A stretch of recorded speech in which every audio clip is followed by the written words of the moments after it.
It was a known fact that whenever Lady Harmsworth had a titillating piece of gossip to divulge, she had a tendency to flush.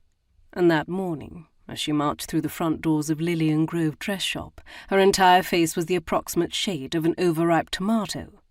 "You are never going to believe what I just learned," she exclaimed. Her bosom bouncing, she threw her arms into the air with great dramatic flair. "If you've come to tell us about the Duke and Duchess of Southwark, we've already heard," said Lady Farthing, muffling a yawn. "Their reconciliation is already old news." "I think it's wonderful." This from Lady Topple, the only spinster in the trio.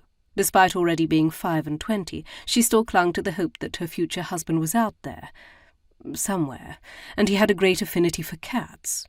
True love won out in the end, as it is meant to. "Maybe for them," said Lady Harmsworth, arching a heavily plucked brow. "But what about the Earl and Countess of Radcliffe?"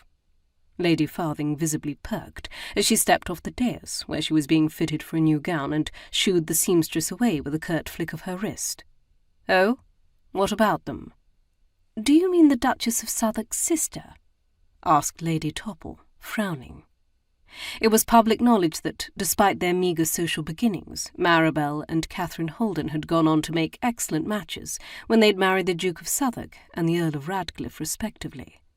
While rumours of turmoil had recently followed Maribel, Catherine had thus far escaped all whispers of marital strife. Not an easy thing to do in the ton, where affairs were more plentiful than Lady Topple's cats.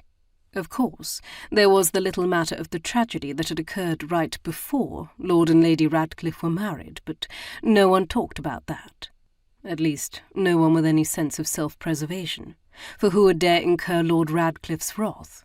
The Earl was, in a word, terrifying.